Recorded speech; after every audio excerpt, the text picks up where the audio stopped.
다양한 분야의 명사를 초청해 삶의 지혜를 들어보는 시간 릴레이 특강 지혜의 다락방의 김지원입니다. 여러분, 요즘 MZ세대들 사이에서 옛 필름 카메라가 다시 유행하고 있다는 거 알고 계셨나요?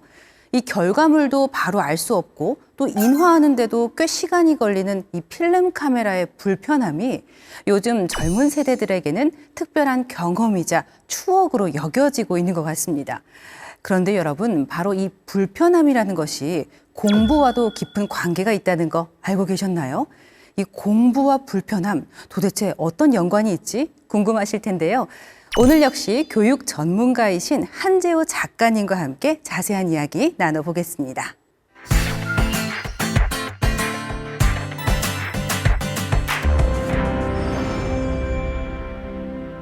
네, 작가님 반갑습니다. 한 주 만에 다시 모셨는데요. 먼저 시청자 여러분께 인사 부탁드리겠습니다. 네, 다시 뵙게 되어 반갑습니다. 한재우입니다. 네, 오늘도 역시 교육 전문가이신 한재우 작가님과 함께 합니다. 작가님, 제가 앞서서 이 공부와 불편함에 대한 이야기를 했거든요. 그런데 사실 공부라는 것이 당연히 불편하잖아요, 작가님. 공부가 편하다, 좋다 하는 사람이 과연 있을까 싶다가도 작가님께는 또 다른 이야기지 않을까라는 생각을 합니다. 무려 서울대 법학과 출신이시잖아요. 작가님도 공부가 싫고 불편하셨나요? 당연히 그렇습니다. 아, 그런가요? 네, 중요한 건 공부는 원래 싫고 불편한 건데 그 지점을 받아들이고 의도적으로 불편한 속으로 들어가는 것이 공부를 잘하는 핵심 비결이라는 것을 이해하는 것이 가장 중요합니다. 의도적으로 그 불편함을 인지를 하고 들어간다. 안으로 들어간다. 네, 맞습니다. 그런데요, 이 공부를 잘하게 하기 위해서 많은 부모님들 또 선생님들이 대부분 그렇게 하시겠지만 불편 요소를 없애려고 하잖아요. 예를 들어 방이 좀 조명이 안 맞는 것 같으면 스탠드도 놔주고, 집이 좀 시끄럽다고 하면 스터디 카페나 독서실로 보내기도 하고, 이런 방해 요소들을 불편함이라고 표현하시는 건가요? 그 부분은 오해가 있으신 것 같아요. 네. 제가 불편함이라고 표현을 했지만 이 불편함이 뭐 방이 어둡다 혹은 우리 아이가 통학거리가 너무 길어서 극도로 네. 피곤하다, 이런 불편함을 의도적으로 일부러 가하는 식의 불편함을 뜻하는 게 아닙니다. 제가 말씀드린 불편함은 공부하고 집중하려고 할 때 머리가 아픈 느낌이 있죠. 골치 네. 아프고 하기 싫고 피하고 싶은 마음이 있죠. 근데 그 피하는 것을 그 속으로 의도적으로 들어가서 불편함과 괴로움을 유지할 때, 그때 사실은 기억이 훨씬 더 잘 들어가고 아이디어가 떠오른다는 이야기 뜻에서 불편함이라고 표현한 거예요. 그러니까 이 불편함이 정말 주변에 있는 물질적인 것이 아니라 내 인지에 관한 이야기를 하시는 건가요? 네, 맞습니다. 마음이 실제로 공부할 때 내가 하기 싫은 느낌, 그리고 외우기 싫고 이해하기 싫은 그 느낌, 그리고 여기서 도망치고 그냥 해답지를 보고 싶잖아요. 네. 설명 편한 걸 듣고 싶고, 그 욕심에서 벗어나서 불편함을 오래 유지하는 능력이 사실은 공부를 잘하는 비결이라는 것을 의미하고 싶은 거고, 지금 아나운서님 말씀 주신 것처럼 환경을 더 좋게 만들어준다, 공부할 네. 때 조금 더 의자를 편한 거 쓴다, 그런 거는 얼마든지 해주셔도 괜찮습니다. 생활 속 불편함은 좀 없애되 지금 이 인지에 있어서 이 부분을 말씀을 해주신 건데, 공부를 잘하는 작가님이 이렇게 딱 명확하게 얘기를 해주시니까 뭔가 금방 해결이 될 것 같은 느낌도 듭니다. 저뿐 아니라 앞서 많은 학생과 또 선생님, 또 부모님들께서 작가님을 통해서 많은 고민을 해결하기도 하고 또 힘을 얻었다고 이야기를 전해왔습니다. 들으셨죠? 네. 작가님, 혹시 특별히 기억에 남는 제자나 또 에피소드, 일화가 있을까요? 한 고등학교였는데요. 제가 그 학교를 2번 강의를 갔습니다. 중간고사 끝나고 1번 갔고, 2달 지나고 기말고사 끝나고 갔는데, 기말고사 땐 한 아이가 저한테 와서 말하기를 선생님 얘기한 대로 따라했더니 2달 만에 평균 50점이 올랐습니다 라고 평균 얘기한. 50점이요? 네, 과목 50점이 아니라 평균 50점입니다. 그래서 제가 고등학교 1학년 아이가 평균 50점이 올랐다는 게 어떤 의미인지 이해가 안 돼서 네. 중간고사 몇 점이었는데 라고 물었더니 전과목 평균 35 이 정도였는데 네. 기말고사에서 80 몇 점을 받았다라는 이야기를 했어요. 핵심은 뭐냐? 공부를 잘 못하는 아이 혹은 비효율적으로 했던 친구는 내가 머리가 아프고 불편하고 힘들면 잘못하는 거라고 생각을 해요.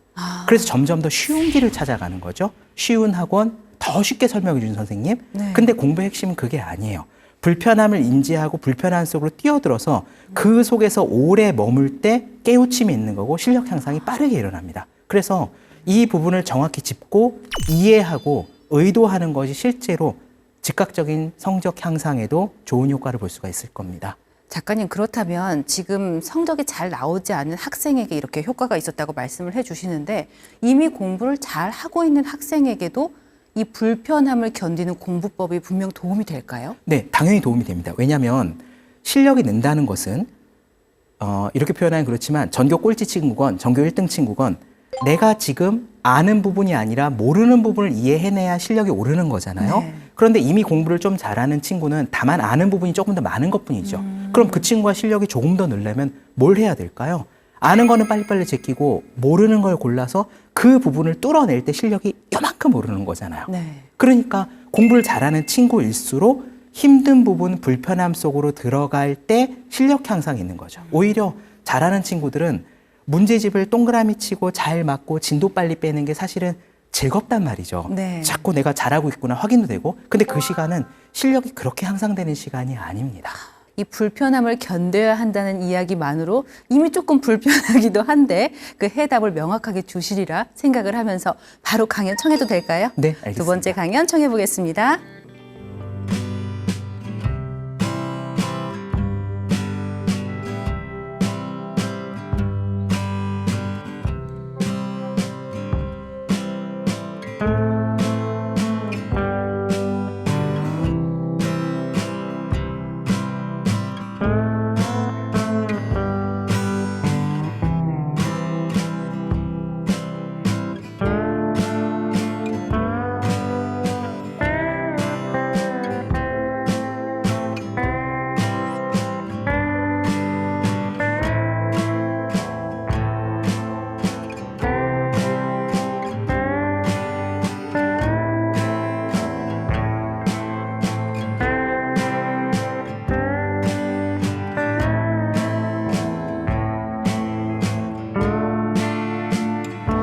다시 인사드립니다. 한재우입니다.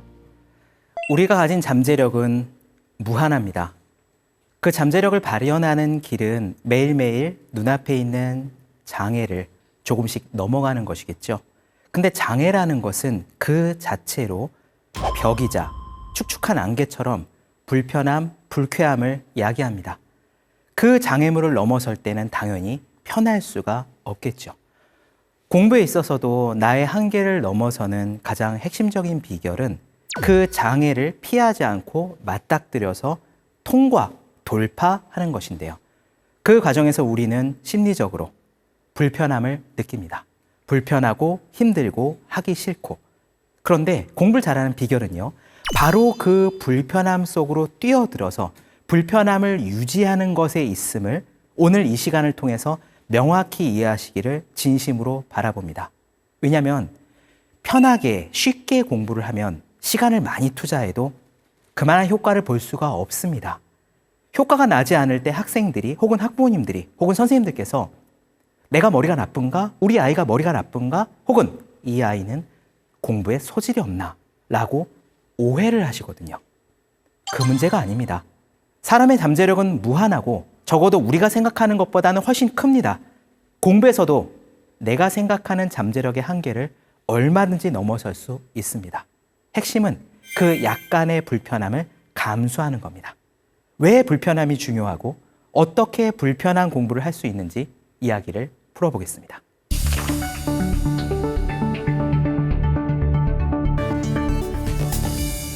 가장 근본적인 질문을 드리죠. 왜 공부가 싫을까요? 아이들이 공부하는 게 너무 좋아서 게임하는 것처럼 공부를 좋아해. 유튜브 영상 보는 것처럼 공부를 좋아해. 제발 공부 좀 그만하고 와서 밥 먹고 놀라 그래도 안 놀고 공부하려고 해. 그럼 사실 이 세상 많은 부모님들, 선생님들의 고민이 사라지실 거잖아요. 그런데 그런 아이들은 정말 드뭅니다. 대부분의 사람들은 공부하기 싫어합니다. 아이만 그럴까요? 아니죠. 솔직히 저희도 공부하기 싫습니다. 어른들도 공부하기 싫어요. 왜 공부하기가 싫을까? 근본적인 이유가 있습니다. 사람의 뇌에는 뉴런, 뇌세포가 있습니다. 1000억 개 정도의 뉴런이 있다고 하고 뉴런과 뉴런 사이의 연결 부분이 시냅스가 있습니다. 공부를 한다는 것은 뉴런과 시냅스가 하나둘씩 발화하는 거예요. 실제로 영어로 fire라고 합니다. 비유를 하자면 이래요. 크리스마스 트리가 있고 크리스마스 트리에 수많은 꼬마 전구들이 달려 있습니다. 이 꼬마 전구가 하나 둘씩 불이 켜지면서 파이어가 되면서 점점 환해지는 것이 집중력이 올라가는 과정이고 우리가 공부할 때 일어나는 일입니다. 문제는 이렇게 꼬마 전구가 하나 둘씩 불이 켜질 때 뉴런과 시냅스가 발화될 때 우리는 통증을 느낍니다. 이게 포인트예요. 공부를 할 때는 집중력을 끌어올릴 때는 뇌가 괴로움을 느낀다는 거예요. 다르게 표현하면 공부를 할 때 통증을 느낀다는 것은 잘하고 있다는 뜻이 됩니다. 우리는 통증을, 이 불편함을 피해야 할 신호라고 보통은 받아들이지만 그렇지 않습니다. 통증이 없으면 학습이 일어나지 않는 거고요. 통증이 있어야 효과적으로 학습이 일어나는 겁니다. 평상시에는 공부할 때 느껴지는 이 통증을 진짜 말 그대로 고통이라고 인지를 잘 못해요. 왜냐하면 통증이 아주 미세하기 때문이죠. 미세한 전류가 몸에 흐르는 것처럼 그냥 좀 불편해요. 그냥 하기 싫은 거예요. 그러니까 공부를 억지로 하다가도 숙제하는 것보다 노는 게 좋고 숙제하다 그만두고 핸드폰을 켜면 아이들이 좋아하는 거예요. 이 통증이 강력해져서 고통이야 라고 느끼는 지점은 언제냐? 예를 들어 수학 문제 중에서 고난도 문제 풀 때, 킬러 문항 어려운 거 풀 때 골치 아파 본 경험 다 있으시죠? 아, 골치 아파. 사업계획안 쓸 때 내가 지금 외국어를 이 나이에 다시 공부하려고 하는데 아, 골치 아파. 이 골치 아파가 뭐예요? 통증인 거예요. 공부라는 건 통증을 느끼는 겁니다. 본질적으로 우리가 공부가 싫은 이유는 공부가 통증이기 때문이에요. 근데 반대로 얘기하면 통증이 있을 때 공부가 효과적으로 된다는 것이기도 합니다. 이걸 조금 더 자세히 풀어볼게요. 왜 공부할 때 가급적 힘들게 해야 되냐? 첫 번째 이유입니다.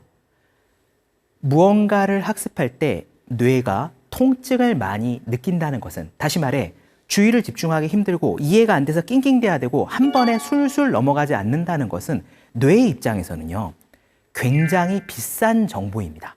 이 정보를 습득함에 있어서 내가 많은 자원을 투자하는 거예요. 그러니까 머리가 아프죠. 그러면 뇌 입장에서는 이 정보는 내가 갖고 있는 소중한 자원을 많이 투자해서 학습한 정보이니, 다시 말해 비싼 정보이니 이 정보를 가급적 기억해 두는 게 유리하겠죠. 장기 기억에 잘 들어간다는 뜻이에요. 반대로 얘기하면 내가 무언가 학습을 하는데 정보를 보는데 거의 에너지가 들지 않아. 예를 들어 선생님들께서, 학생 여러분들이 유튜브 쇼츠를 본 적 있으시죠? 쇼츠를 볼 때 내가 30분 동안 누워서 쇼츠를 계속 넘기고 봤어. 시간 가는 줄 모르고 봤어. 근데 유튜브 쇼츠를 볼 때는 뇌에서 거의 부하가 들지 않아요. 유튜브 쇼츠 보면서 괴로워하시는 분은 없단 말이죠. 그럼 뇌의 입장에서 뭐냐? 그 정보가 자원을 거의 들이지 않은 값싼 정보입니다. 그럼 뇌 입장에서는 그 정보를 구태여 장기 기억 속에 담아둘 필요가 없어요. 값이 싸니까 다른 데서 어디서든 또 얻을 수 있을 거라고 뇌는 생각한단 말이죠.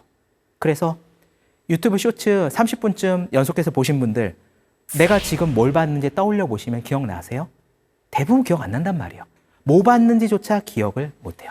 자, 공부를 할 때는 가급적 머리가 아프게 해야 장기 기억에 잘 들어갑니다. 바로 이 부분이요, 학생들이 오해하는 거예요. 하위권 학생, 공부를 아직 잘 못하는 비효율적으로 해본 학생들은 공부를 할 때 머리가 아프단 말이죠. 예를 들어 중학교 2학년에 1차 함수가 처음 나와. 함수라는 거 보니까 뭔가 머리가 아프고 이해가 안 되고 괴로워. 그때 많이 아이들이 하는 오해가 있습니다.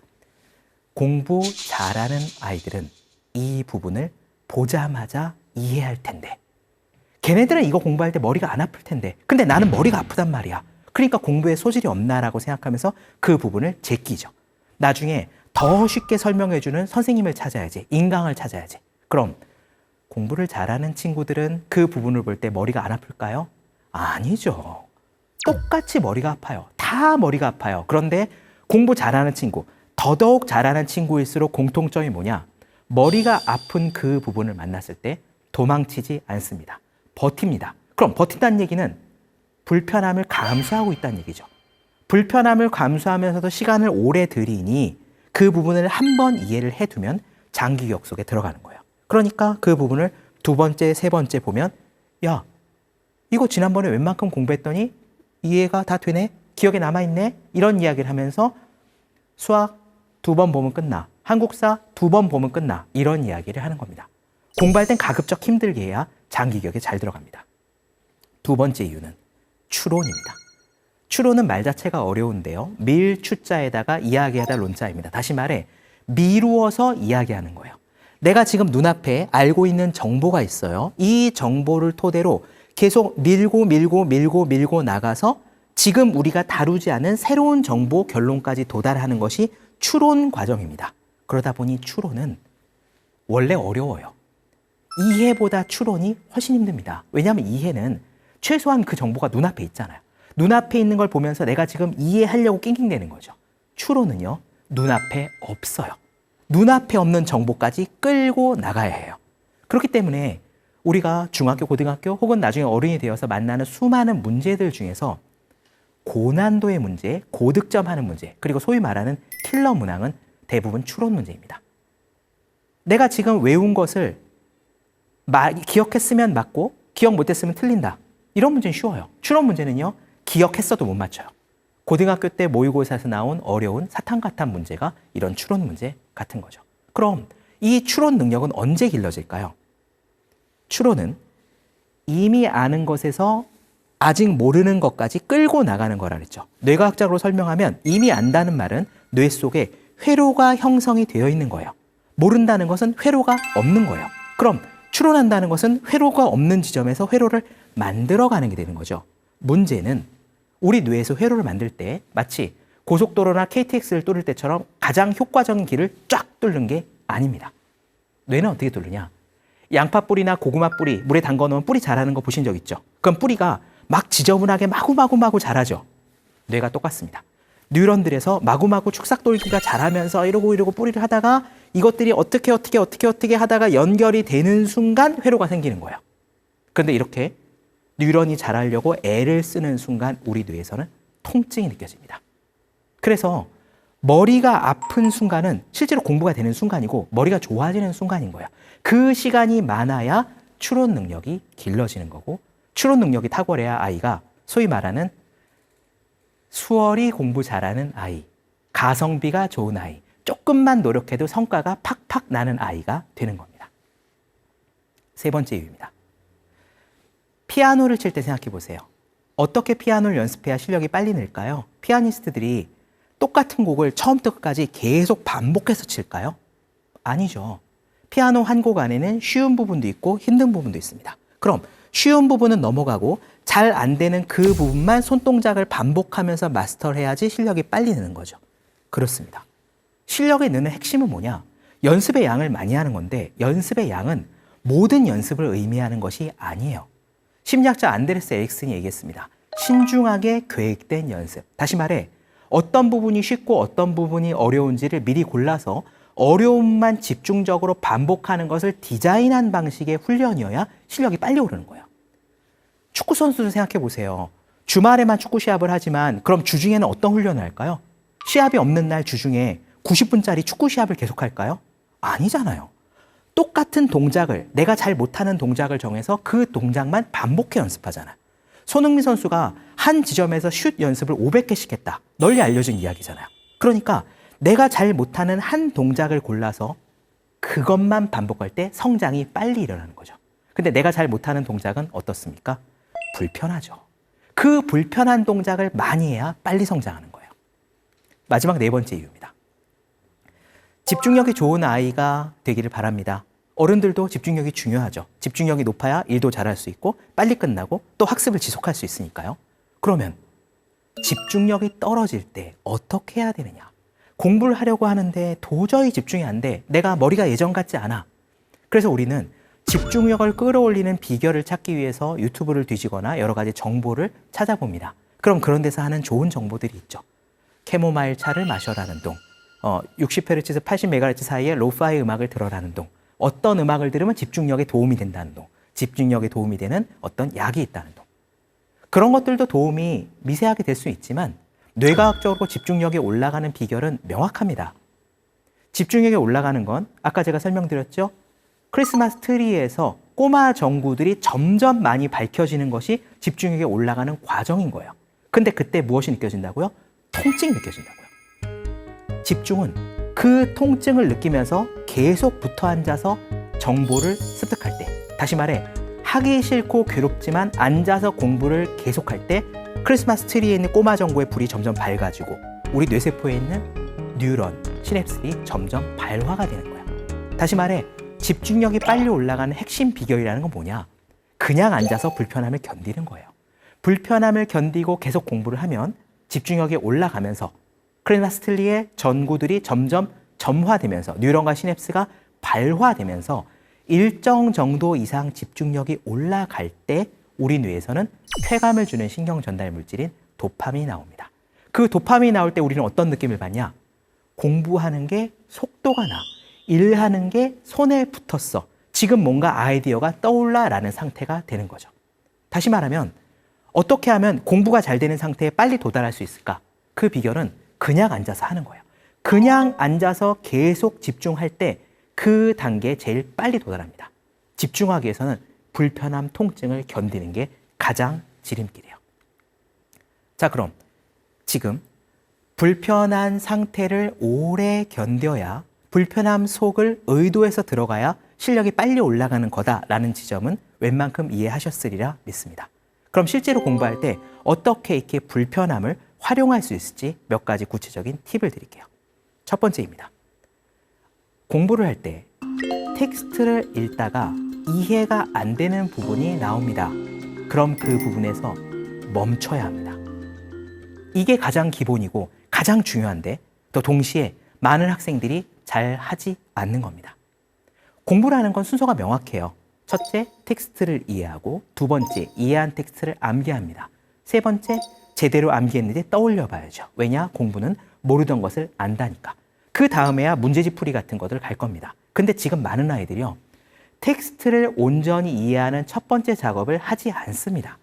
학원에서 대충 들어서 이해하고 교과서나 책을 펴서 대강 이해가 됐으면 바로 암기로 넘어가고 암기도 제대로 하지 않은 상태에서 문제집 풀이로 넘어가는 우를 범합니다. 텍스트 이해를 완전히 해야 돼요. 그럼 어떻게 하면 완전히 하느냐? 네, 공부하다 잘 모르겠는 부분이 나오면 멈추세요. 왜 그 부분이 이해가 안 됐을까요? 첫 번째 이유, 모르는 단어가 있기 때문이죠. 그럼 그 단어를 어떻게 해야 될까요? 국어사전 찾으세요. 모르는 부분 있을 때 국어사전 찾는 그 단순한 습관이 초등학생들에게만 필요한 게 아닙니다. 중학교, 고등학교, 저희가 성인이 된 다음에도 공부할 때의 기본은 모르는 단어가 있으면 사전을 찾는 거예요. 사전을 찾아서 어휘를 이해하는 것이 공부의 가장 기본입니다.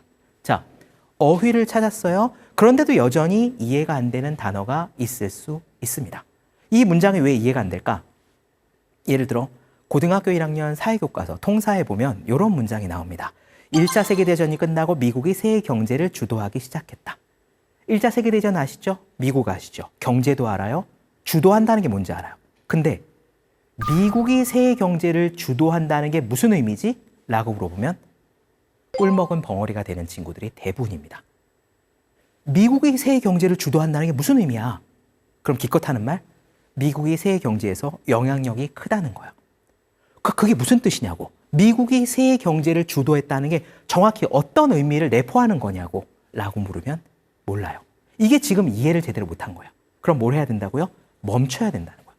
진도를 빼는 게 아니라 멈춰서 미국이 세계 경제를 주도하는 것이 무슨 의미인지를 곰곰이 생각해야 됩니다. 이 부분을 선생님께 질문해야 되는 거고, 사실 지금은 선생님이 없어도 24시간 내내 우리가 도움을 받을 수 있는, 그리고 무료이면서 친절한, 정말 열심히 공부를 하시는군요 라고 우리한테 치얼업도 해주는 아주 좋은 친구들이 있습니다. 누구죠?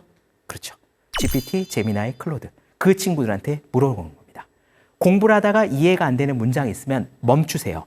단어를 찾고 그래도 이해가 안 되면 물어보시고 그 문장을 이해하고 넘어가셔야 됩니다. 두 번째입니다. 공부할 때 집중이 안 되는 상태를 느끼시죠? 그 상태에서 잠깐 물 한 잔 마시고 올까?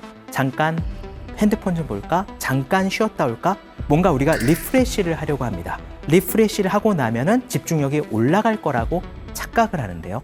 실제로는 그렇지 않습니다. 정확히 말씀드리면 집중력을 끌어올릴 때 뇌에서 통증이 느껴지는데 이 통증을 견디기 힘드니까, 다시 말해 집중이 안 돼, 공부하기 싫어 라고 느끼니까 우리가 그 자리에서 도피를 해요. 도피하기 위해서 하는 거 핸드폰을 켜는 거죠. 아니면 집에 강아지가 있으면 강아지를 끌어안아. 소파에 가서 들어누워. 혹은 물 마신다고 잠깐 나가. 자, 이렇게 다른 행동을 할 때 집중력은요. 지금 기껏 끌어올린 집중력이 바닥으로 떨어집니다. 내가 지금 기껏 크리스마스 트리에 불을 조금 켜놨는데 내가 핸드폰을 보는 순간 그 불이 꺼지는 거예요. 그럼 이 친구가 다시 공부를 하려면 어디서부터 출발해야 돼요? 밑바닥부터 다시 출발해야 되는 거죠. 처음부터 하나, 둘 불을 다시 켜야 되는 거예요. 근데 이 불을 켜는 작업은 모두 통증이에요. 가장 효율적인 방법은 뭐냐? 지금 제가 뇌과학적인 원리를 설명드렸습니다. 집중이 안 될 때 어떡하라고요? 그냥 앉아서 버티라고요. 버티다 보면 10분, 20분, 30분 지나다 보면 아까는 진짜 공부하기 싫었는데 지금 공부하기 싫다는 느낌은 조금 잊어버렸어. 지금 책을 읽는데 속도가 좀 나. 문제 푸는데 속도가 좀 나 하는 순간이 옵니다. 집중력이 올라갔기 때문에 가능한 거예요. 그 순간에 도달하는 가장 빠른 길은 하기 싫은 느낌이 들 때 그 자리에서 딴짓하지 않고 버티는 겁니다. 이걸 알면 학생들이 굉장히 편해하더라고요. 내가 집중력이 안 좋은 게 내 타고난 문제, 내 머리, 혹은 공부의 소질 문제라고 생각하는 친구들이 많아요. 그래서 제가 아이들한테 얘기하기를 전교 1등이 아니라 전국에서 공부 제일 잘하는 사람도 공부할 때 머리 아파, 집중 안 돼. 그런데 그걸 버팀으로써 집중이 잘 되는 순간이 온다는 걸 경험적으로 아는 것 뿐이야 라고 얘기를 하면 아이들이 많이 좋아해요. 왜냐하면 나에게도 길이 있거든요. 내가 지금 머리 아프다고 생각하는 게 내 타고난 문제가 아닌 거야. 지금 이 구간을 넘어가는 건 누구나 똑같은 거지. 정확히 얘기하면 호모사피엔스는 다 똑같습니다. 호모사피엔스의 뇌는 누구나 집중력 끌어올 때 통증을 느껴요. 어떻게 하라고요? 버티라고요. 버텨서 10분, 20분, 30분 지나면 공부하기 싫다는 느낌이 사라진 순간이 옵니다. 세 번째, 끝장을 봐야 합니다. 제가 얼마 전에 제 지인들, 친구들과 식사를 하는 자리에서 이런 대화의 주제가 화두가 됐습니다. 회사에 처음 들어온 젊은 친구들 혹은 뭐 신입사원들 중에서 야, 이 친구는 일 잘하겠다. 야, 이 친구는 성공하겠다. 이 친구는 우리 팀에 데려와서 같이 일하고 싶다. 라는 느낌이 드는 사람들이 있느냐? 스펙과 무관하게 그런 느낌을 지는 친구들이 있느냐라고 물었습니다. 그 자리에 있는 친구들은 뭐 좋은 회사의 임원이거나 아니면 큰 로펌에 있는 친구들이거나 그랬습니다. 이야기를 나누다 보니 공통점이 있었어요. 스펙과 무관하게 야, 이 친구 성공하겠다. 얘 일 잘하겠다. 이 사람 데려다가 같이 일하고 싶다는 느낌을 지는 친구들이 있다. 그럼 그 친구들의 공통점이 뭐냐? 놀랍게도 답은 똑같았습니다. 끝장을 보는 친구인 거예요. 내가 지금 무언가 궁금한 것이 있을 때 일을 시켰는데 이 일을 대충 내지 않고 이게 맞나? 예외는 없나? 예외는 없나? 이게 진짜 맞는 건가를 끝까지 파서 나름대로 팔 수 있는 만큼 최대한 파서 가져오는 친구죠. 지금은 아시다시피 업무를 보실 때 공부를 할 때 AI를 씁니다. 클로드 쓰고 제미나이 쓰고 에이전트를 많이 씁니다. 그러다 보니 누구나 대략 70점, 80점 정도의 점수가 나는 보고서 정도는 쉽게 만들 수 있어요. 클로드를 통해서 누구나 만들 수 있단 말이죠. 그럼 어떤 사람이 누구나 다 70점 정도는 기본적으로 먹는 사회에서 90점, 100점, 95점 정도의 스페셜한 자리에 갈 수 있느냐? 그것은 AI에 의존하지 않고 혹은 AI의 답을 받았더라도 이것을 그대로 받아들이지 않고 이게 정말 맞나? 끝장을 보고 생각하는 습관이 있는 사람이 95점, 100점 자리에 가는 거예요. 자, 그럼 지금 우리 아이들이 학교에서 공부를 할 때 끝장을 보는 습관을 어떻게 학습을 하면서 들일 수 있을까요? 제가 제안 드리는 건 첫 번째, 문제집을 풀 때요. 그냥 문제집의 해답만 보고 넘어가지 말고 교과서, 기본서를 함께 뒤지는 겁니다. 이 부분의 원래 개념이 뭔지를 파면서 끝장을 보는 거예요. 두 번째, 수학 공부할 때 해답지 보고 넘어가거나 선생님의 설명만 듣고 넘어가는 게 아니라 내가 이 문제를 끝까지 물고 늘어져서 완전히 풀어내고 이해하는 거죠. 자, 이렇게 공부하면 당연히 시간이 오래 걸립니다. 문제 하나하나당 쓰이는 시간이 깁니다. 진도가 느리지 않을까? 우리 아이가 이번 학기에 푸는 문제집의 건수가 적지 않을까? 걱정할 수 있습니다. 근데 그렇게 공부해야 실력이 늡니다. 네 번째입니다. 공부는요, 아웃풋, 인출이 중요합니다. 공부는 크게 입력, 출력 둘 중 하나로 나뉠 수 있어요. 입력은 뭐죠? 수업을 듣는다, 책을 읽는다, 학원의 설명을 듣는다, 강의를 듣는다. 내가 무언가를 내 머릿속에 집어넣는 잠정이 입력이죠. 출력, 인출은 뭘까요? 내 머릿속에 이미 있는 걸 끄집어내는 공부예요. 내가 직접 글로 써본다, 설명해본다, 내가 요약한다, 혹은 지금 아이들이 누구나 하는 거, 문제집 풀이. 내가 직접 문제를 풀어본다. 근데 사람은요, 입력과 출력 중에서 어떤 것을 더 힘들어할까요? 그렇죠. 당연히 출력이 힘들어요. 출력할 때 머리가 아파요. 공뿐만 아니라 내가 넷플릭스에서 흑백요리사를 봤어. 볼 때는 너무너무 재밌어. 그런데 오늘 뭐 봤는지 주요 내용을 일목요연하게 친구한테 설명해봐 라고 하면 그거는 골치 아파요. 출력은 힘든 거예요. 다시 말해, 출력하는 공부를 해야 두뇌가 빨리 발달되고 기억의 저장도 잘 됩니다. 우리는 설명을 계속 들으면서, 특히 학원이나 일강 강사, 강사가 정말 설명 잘하는 분의 이야기를 반복해서 들으면 머리에 많이 들어갈 거라고 생각하지만 실제 뇌는 입력하는 시간보다 출력하는 시간이 있을 때 훨씬 저장을 잘해요. 다시 말해, 내가 출력하는 시간을 의도적으로 가져야 되는 거예요. 어떻게 출력하는 시간을 갖느냐? 몇 가지 예시를 드리겠습니다. 아이에게 책을 읽히죠. 독서를 하죠.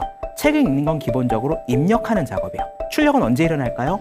책을 읽고 나서 그 책에 대해서 내가 무언가를 생각할 때 출력이 일어나는 거예요. 독서에서는 독서 후 작업이 되겠죠. 내가 책을 읽은 후에 이 책의 줄거리를 정리해 본다. 인물, 사건, 배경을 정리해 본다. 이 책의 내용이 어땠는지, 느낌이 뭐였는지 내가 독서 후 활동으로 무언가를 써본다. 이게 출력 활동이란 말이에요. 근데 이 출력 활동은 힘들어요. 그래서 독서를 지도하시는 많은 분들이 하는 말, 책을 읽는 것을 좋아하는 아이들도 독서 기록장 쓰는 건 힘들어요. 당연한 거예요. 독서 후 활동, 출력하는 작업은 통증을 많이 느끼는 작업입니다. 그래서요, 공부할 때는, 독서할 때는 의도적으로 출력 시간을 내고 하기 싫어도 그걸 해야 실력이 납니다. 영어 단어 외울 때도 생각해 볼게요. 내가 무언가를 반복해 외우죠? 테스트를 했죠? 그 다음에 어떻게 해야 영어 단어가 머릿속에 오래 남냐? 끄집어내는 출력 작업을 해야 돼요. 출력 작업의 팁을 드릴게요. 첫째, 지금 아이들이 학원에서 외우는 방식, 하루에 50개씩 영어를 외워. 오늘 50개 외우고 테스트, 내일 50개 외우고 테스트, 모레 50개 외우고 테스트. 이렇게 끝나버리면, 출력을 그날 하고 끝나버리면 머릿속 장기에 들어가지 않습니다.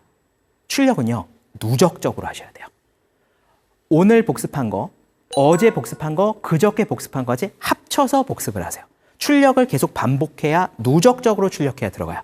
두 번째, 출력을 할 때 기간에 텀을 두십시오. 3일 연속으로 출력하는 것보다 오늘 출력했으면 일주일 뒤에 출력하고 그 다음 뒤에 출력하고, 이렇게 시간 간격을 많이 두어 출력할 때 장기 기억에 훨씬 잘 들어갑니다. 오늘 제가 불편함이 중요하다는 얘기를 했습니다. 근데 많은 분들이 오해하시는 게, 불편하게 공부해라라고 하면 나를 무언가 더 괴롭히는 거라고 착각을 하시는 분들이 있어요. 우리 붓다가 처음 깨달음을 얻으려고 출가한 후에 6년간 고행을 했지만 결국 이 고행은 무의미한 거라는 판단을 내리시고 고행을 그만두시죠. 그리고 우유죽을 마신 후에 다시 새롭게 수행을 하잖아요. 공부도 마찬가지입니다.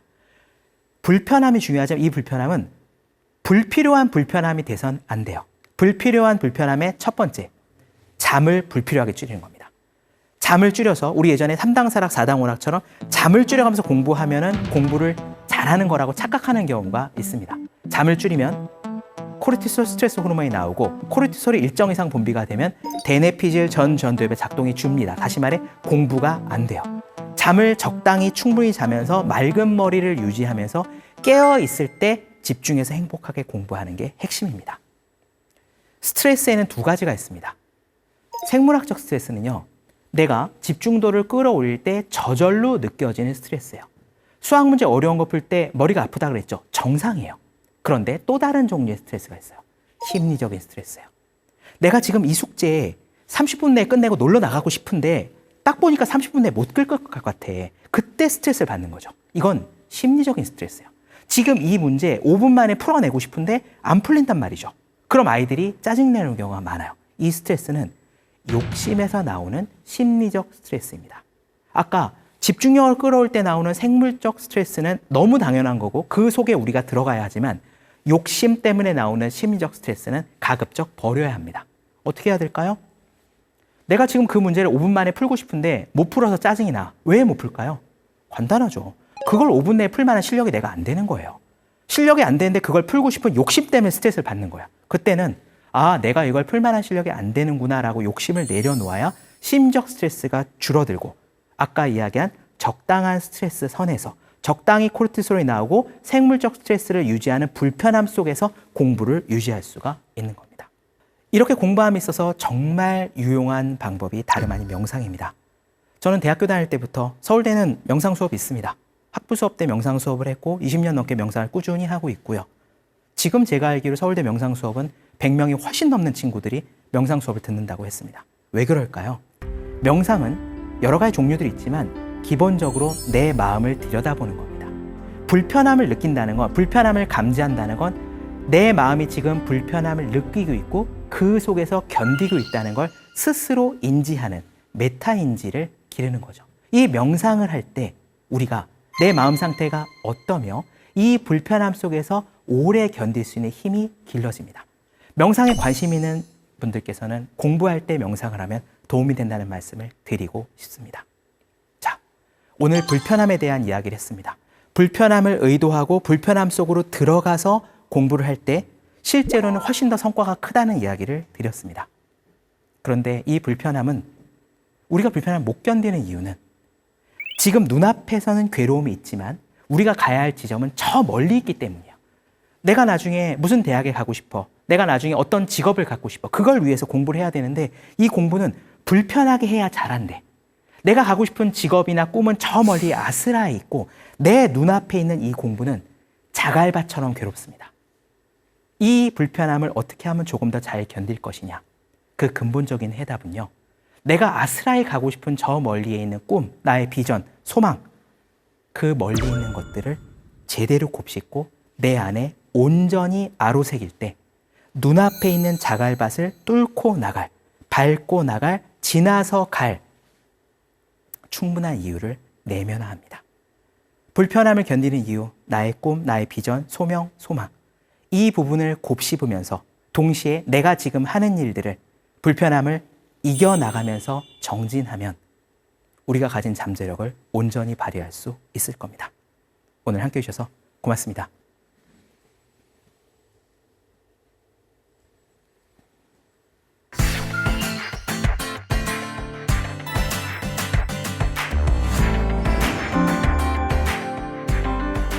네, 오늘도 한재호 작가님과 함께 불편함을 견디고 머무는 특별한 공부법에 대해 알아봤는데요. 여러분도 오늘부터 이 관점의 전환을 통해서 새로운 공부를 시작해 보시는 건 어떨까요? 새로운 이 작은 시도가 큰 변화를 불러올 거라 확신합니다. 오늘 지혜의 다락방 준비한 내용은 여기까지입니다. 다음 시간 더 깊고 풍성한 지혜 가득 담아 찾아오겠습니다. 함께해 주신 여러분 고맙습니다.